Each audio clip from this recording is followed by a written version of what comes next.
El estatuto judicial es un régimen jurídico estatutario específico del que disfrutan los miembros de la carrera judicial en su condición de tales, con idea de protegerles frente a posibles injerencias o interferencias.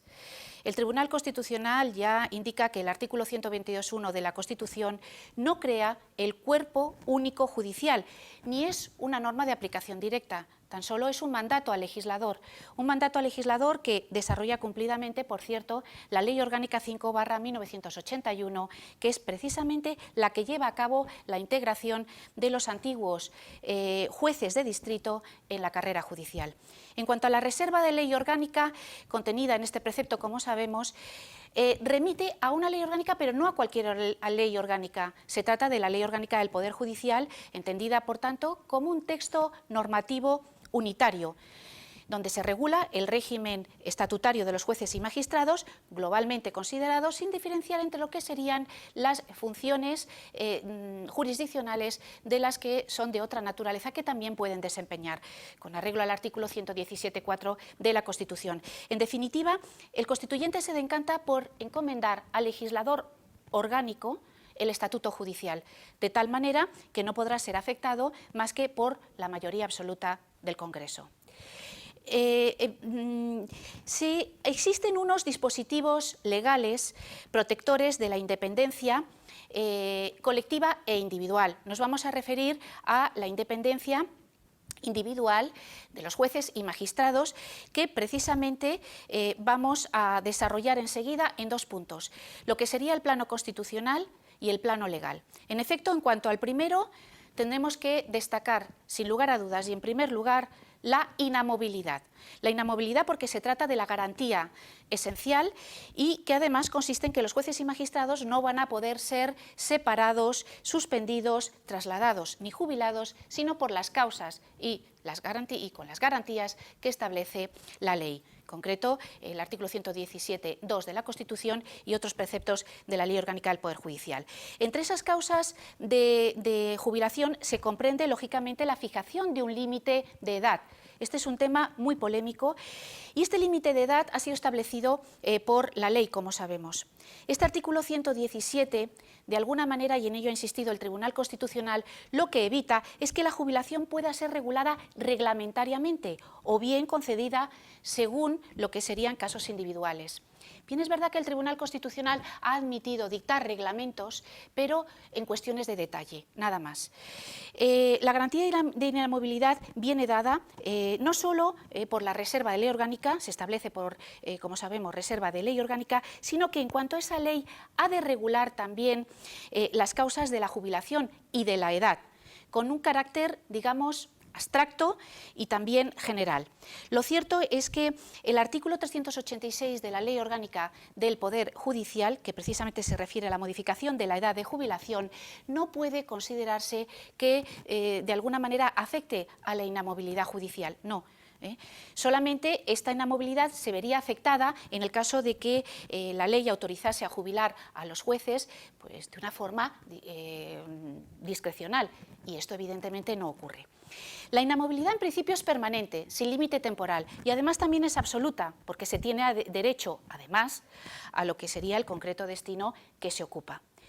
Incluso, y esto es muy interesante, la situación estatutaria de los jueces es mucho más estricta que para los funcionarios de la Administración Civil del Estado, para quienes se reconoce o se admite el derecho a la sindicación, cosa que, como sabemos, queda prohibida para los miembros de la magistratura, con arreglo al artículo 127 de la Constitución.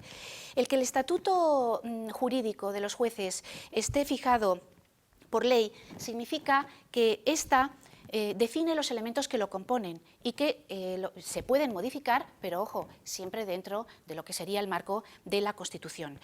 Por ejemplo, la existencia de una carrera judicial o de un derecho a la jubilación de sus integrantes son elementos sobre los que no puede tener disponibilidad el legislador, pero sí puede modificar sus condiciones, y entre ellas el momento en que ha de producirse la jubilación.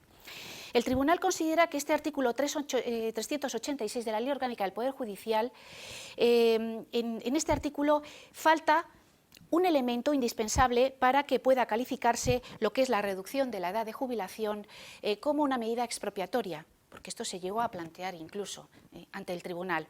¿Por qué? Pues porque son expropiables, como sabemos, y por lo tanto indemnizables solo los bienes y derechos o, en todo caso, intereses patrimoniales legítimos aún no garantizados como derechos subjetivos.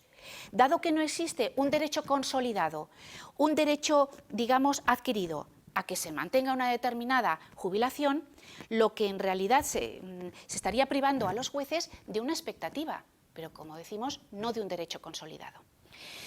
Como sabemos, la Ley Orgánica 7/1992 fue la que dio una nueva redacción a ese artículo 386 de la Ley Orgánica del Poder Judicial, al establecer ya la edad de jubilación al cumplir los 70 años, sin perjuicio, lógicamente, de la jubilación voluntaria. Junto a la inamovilidad hay que hablar de un régimen de incompatibilidades bastante estricto, en el sentido de que no podrán ejercer determinados cargos públicos. Por cierto, esta prohibición específica hubiera sido o resulta, a mi juicio, innecesaria. También el profesor Íñigo Cabero opina lo mismo, desde el momento en que hubiera bastado con incluirla dentro del Estatuto en el artículo 122. Y además tampoco podrán asociarse para determinados propósitos. Así reza el artículo 127 de la Constitución. Pero que el legislador no ha pretendido establecer unas reglas aisladas sobre incompatibilidad, sino tan solo un sistema en el que la premisa básica va a ser precisamente la exclusividad de la función jurisdiccional.